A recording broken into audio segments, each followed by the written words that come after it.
Assalamualaikum warahmatullahi wabarakatuh. Nama saya Reza Atala Mulia. Saya di sini akan menjelaskan mengenai tugas UAS Penologi Viktimologi kelas F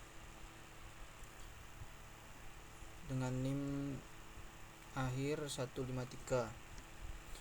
Tema UAS kali ini mengenai hubungan sistem pemasyarakatan dengan tujuan pemidanaan menurut KUHP nasional.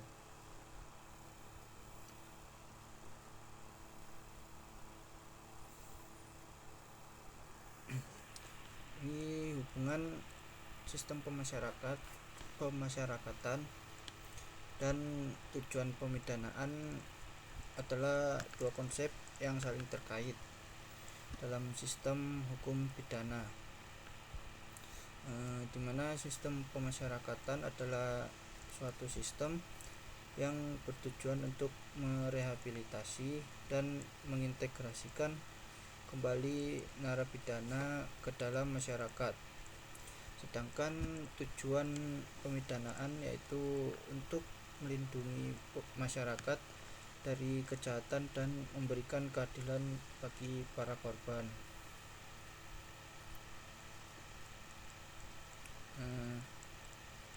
Adapun tujuan pemidanaan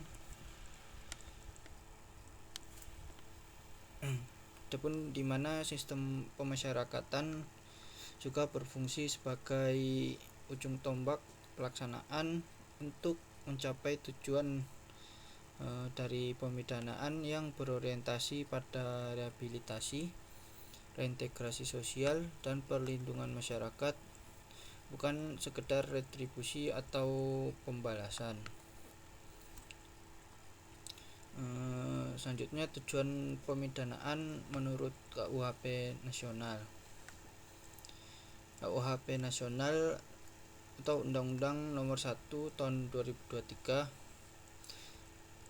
secara eksplisit merumuskan tujuan pemidanaan yang berbeda dari KUHP lama. Filosofi pemidanaan dalam KUHP nasional bergeser dari pendekatan retributif murni atau pembalasan setimpal ke pendekatan yang lebih modern, humanis, dan restoratif yang tercermin pada pasal-pasalnya. Tujuan utama pemidanaan dalam KUHP nasional yaitu mencakup yang pertama ada pencegahan atau General and Special Prevention, yang dimana mencegah dilakukannya tindak pidana baik oleh pelaku itu sendiri maupun oleh orang lain pada umumnya, yaitu dengan menegakkan norma hukum agar tindakan ini dilakukan melalui efek jera dari hukuman itu sendiri. Selanjutnya ada rehabilitasi dan reintegrasi sosial. Merehabilitasi narapidana agar saat kembali ke masyarakat menjadi pribadi yang lebih baik, yang berarti bahwa sistem pemasyarakatan harus membantu para narapidana untuk berubah dan menjadi lebih baik dari sebelumnya dan lebih berguna di masyarakat. Selanjutnya ada pelindungan masyarakat. Tujuannya itu untuk melindungi masyarakat dari potensi pengulangan tindak pidana oleh pelaku. Tujuan selanjutnya itu untuk menjamin perlakuan yang manusiawi dan non-diskriminatif terhadap terpidana tersebut. Selanjutnya peran dari sistem pemasyarakatan. Sistem pemasyarakatan adalah subsistem peradilan pidana yang menjadi terminal akhir dari proses penegakan hukum dan memegang peran strategis dalam merealisasikan tujuan dari pemidanaan tersebut. Sistem dari pemasyarakatan juga diatur secara khusus dalam Undang-Undang Nomor 22 Tahun 2022 tentang pemasyarakatan.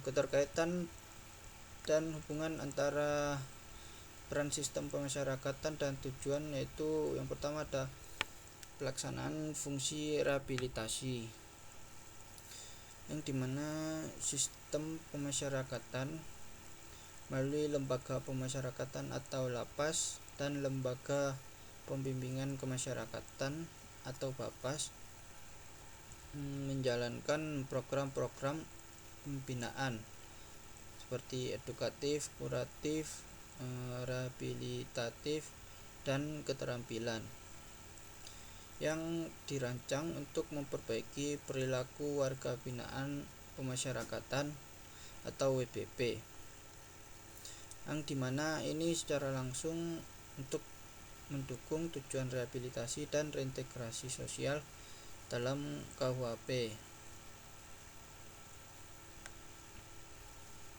Terus ada mewujudkan keadilan restoratif. Filosofi KUHP nasional yang mengedepankan keadilan restoratif diimplementasikan melalui program pemasyarakatan yang melibatkan partisipasi masyarakat dan juga korban, serta menumbuhkan sikap kepedulian terhadap mantan narapidana, sehingga mereka dapat diterima kembali secara wajar atau secara nyaman oleh masyarakat dan lingkungan sosialnya. Selanjutnya, untuk menjamin penghormatan HAM dalam proses pembinaan, sistem pemasyarakatan menjunjung tinggi hak asasi manusia seperti hak beribadah, mendapat perawatan kesehatan, pendidikan, dan perlakuan yang sama tanpa diskriminasi. Hal ini juga sejalan dengan adanya prinsip humanis dalam tujuan pemidanaan KUHP nasional. Yang selanjutnya ada mata rantai terpadu, yaitu lembaga pemasyarakatan merupakan mata rantai terakhir dalam sistem peradilan pidana terpadu atau seperti kepolisian, kejaksaan, dan pengadilan yang menentukan hasil akhir dari penegakan hukum secara keseluruhan. Keberhasilan dari sistem pemasyarakatan secara langsung berdampak pada pencapaian tujuan pemidanaan. Sistem pemasyarakatan menyediakan instrumen dan mekanisme operasional bagi tujuan pemidanaan dalam KUHP nasional. Tanpa adanya sistem pemasyarakatan yang efektif, tujuan mulia dari pemidanaan untuk mengembalikan pelaku kejahatan menjadi anggota masyarakat yang produktif dan bertanggung jawab akan sulit tercapai secara maksimal.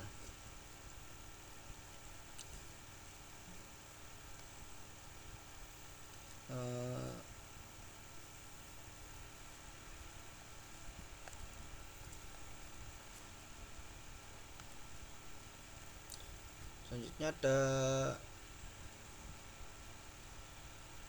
beberapa prinsip dari pemasyarakatan, yaitu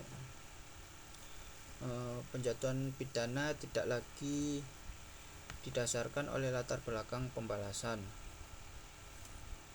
Terus adanya bimbingan agar para pelaku bisa bertobat.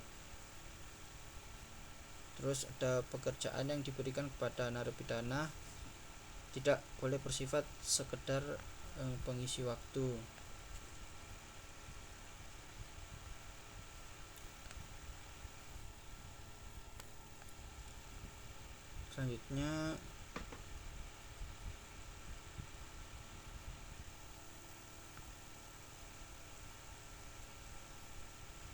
pada metode pembinaan narapidana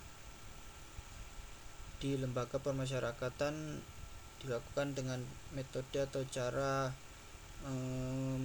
pembinaan interaksi langsung yang bersifat kekeluargaan, pembinaan yang bersifat persuasif yang ditunjukkan untuk memperbaiki pola tingkah laku melalui contoh-contoh perlakuan yang baik, contoh-contoh yang keteladanan. Terus pembinaan dilaksanakan berencana, terus-menerus, dan juga sistematis. Ada juga pendekatan dilakukan secara individu dan juga secara berkelompok.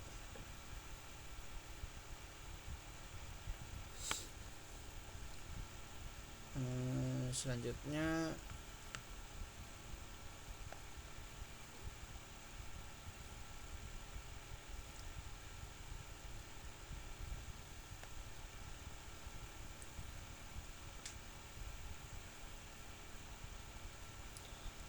ada teori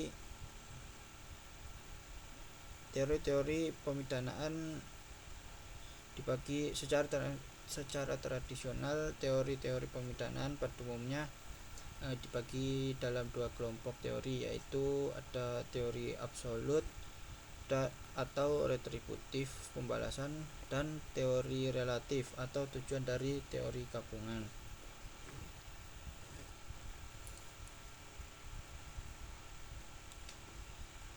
Teori retributif, menurut teori ini yang menjadi dasar hukum jatuhkannya pidana adalah kejahatan itu sendiri. Teori ini lebih berfokus pada hukuman atau pemidanaan sebagai suatu tuntutan mutlak untuk mengadakan pembalasan terhadap orang yang telah melakukan perbuatan jahat. Dengan demikian, teori ini sering disebut dengan teori pembalasan. Artinya, negara dalam tanggung jawab hukumnya dapat menjatuhkan pidana terhadap penjahat yang karena perbuatannya telah mendatangkan kegoncangan dalam masyarakat. Oleh karena itu, harus dijatuhkan pidana sesuai dengan perbuatannya.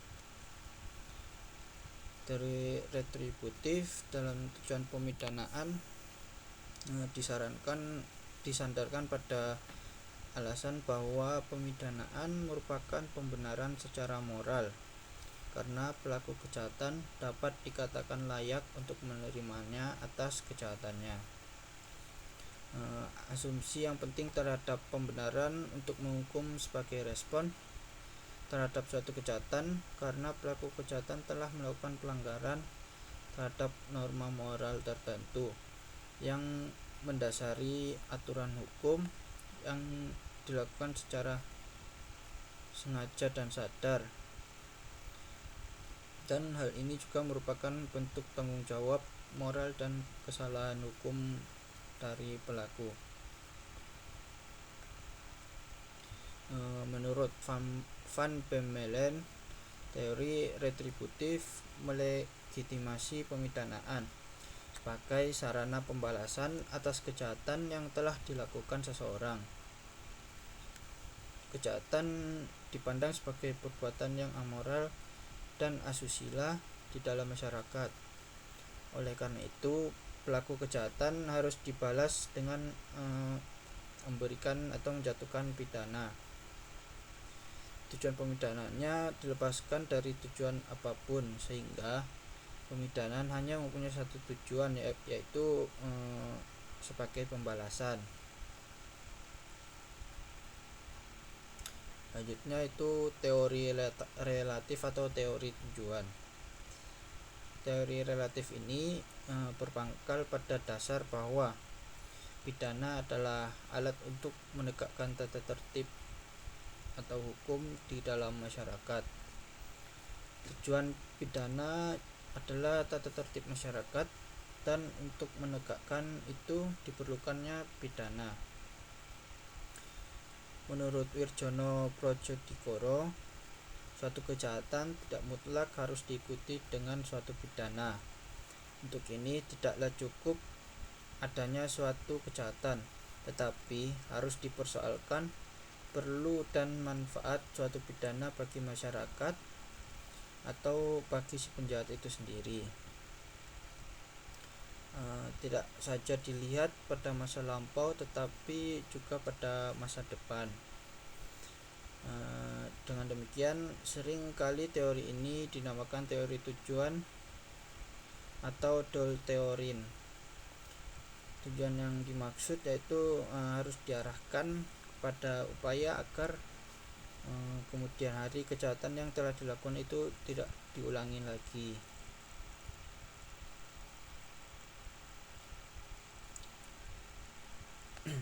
Selanjutnya,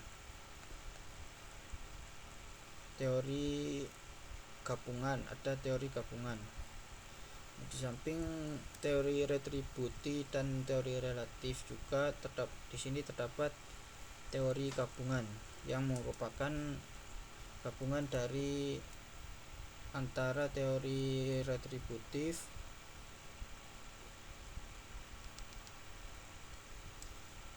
dan teori relatif, di mana dalam teori ini diakui adanya unsur pembalasan dan juga diakui adanya unsur prevensi dan unsur memperbaiki penjahat yang melekat pada tiap pidana. Sementara itu, Mulardi juga memperkenalkan teori tujuan pemidanaan yang integratif atau kemanusiaan dalam sistem Pancasila yang tepat untuk diterapkan di Indonesia. Dari sekian banyak pendapat para sarjana yang menganut teori integratif tentang tujuan pemidanaan, Mulardi cenderung mengadakan kombinasi tujuan pemidanaan yang dianggap cocok dengan pendekatan-pendekatan sosiologis, ideologis, dan juga yuridis filosofis tersebut. Dilandasi oleh asumsi dasar bahwa tindak pidana merupakan gangguan terhadap keseimbangan, keselarasan, dan keserasian dalam kehidupan bermasyarakat.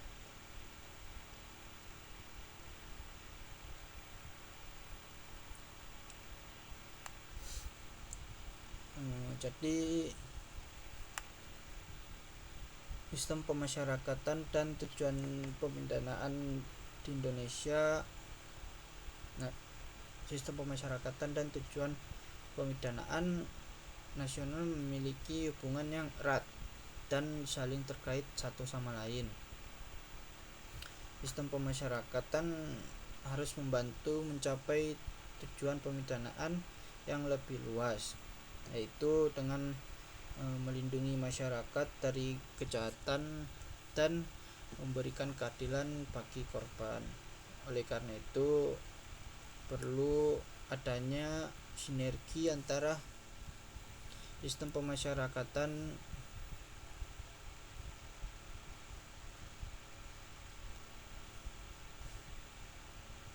dan tujuan pemidanaan untuk mencapai keadilan dan keamanan bagi masyarakat itu sendiri.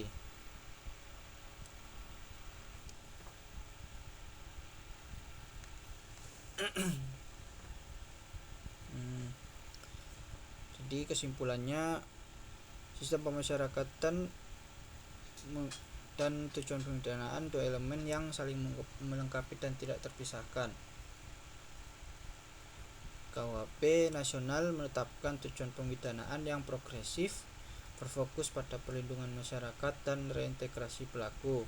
Sementara sistem pemasyarakatan itu bertugas mengimplementasikan tujuan tersebut, yaitu dengan melalui program pembinaan yang komprehensif. Jadi keberhasilan pemidanaan modern di Indonesia sangat bergantung pada efektivitas sistem pemasyarakatan dalam mengubah perilaku narapidana dan juga mempersiapkan mereka untuk kembali ke masyarakat sebagai individu yang produktif, yang lebih berguna dan juga taat dengan hukum. Mungkin sekian penjelasan dari saya, kurang lebihnya mohon maaf. Wassalamualaikum warahmatullahi wabarakatuh.